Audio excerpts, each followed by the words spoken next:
Another musing on the fly. When I was a kid, I loved the obituary section in the newspaper. First, I would check the NBA box scores, of course, but then I would move on to the obituaries. I found them moving to see start and finish dates of life and how one's life was described in 500 words or less by a loved one. World War II veterans, postal workers, parents, mechanics. You never knew the life that you would encounter. Even at a young age, it would break my heart when a name was only followed by a birth and death date. Always keep death before you, says the rule of St. Benedict. I didn't know it at the time, but my reading of obituaries, I was beginning to learn to meditate on death. As I moved on into adulthood, I rarely had easy access to a hard copy of a newspaper. But about 10 years ago, the idea sprung to mind to create a Google alert, Paul Swanson obituary. So now anytime a Paul Swanson around the world dies, I receive their obituary. It never fails to give me pause to see my name in print with a death date. Though I don't know any of these men, connected only by the coincidence of name, is enough to feel a warm kinship with their life. In my circle of relationships, I have really only known of one other Paul Swanson. I've never met him.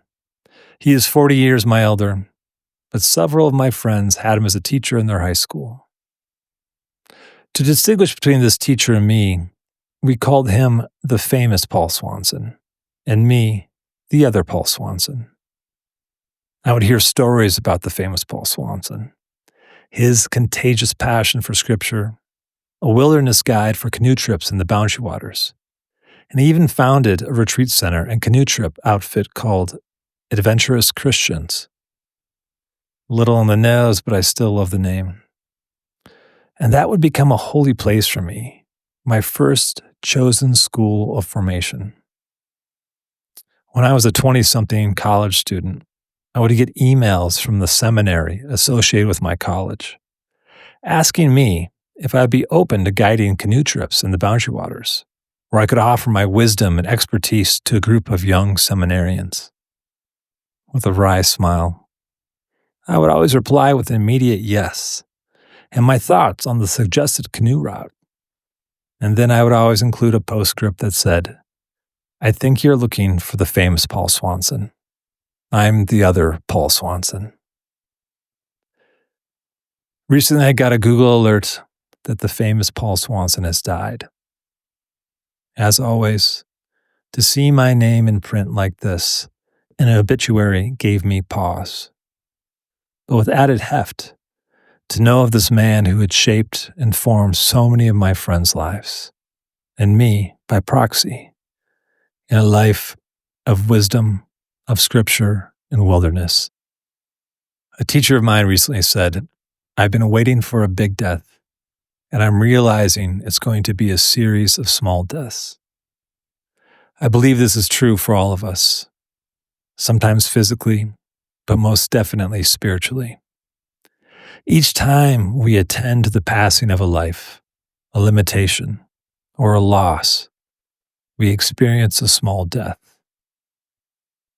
Each morning, when I settle into my morning practice, I practice a small death, a surrendering over of all that I think I am, or should be, over into the merciful, living hands of God.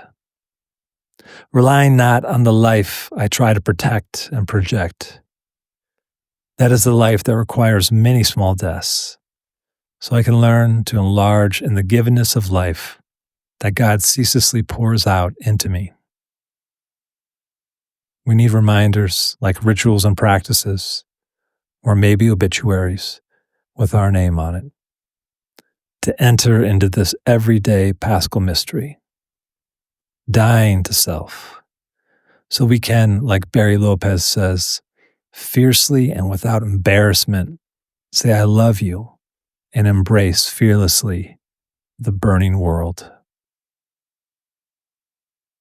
I invite you, as these words end, to follow your living breath into the exhale of a small death of all that you think you are, trusting that the breath of resurrection will be given.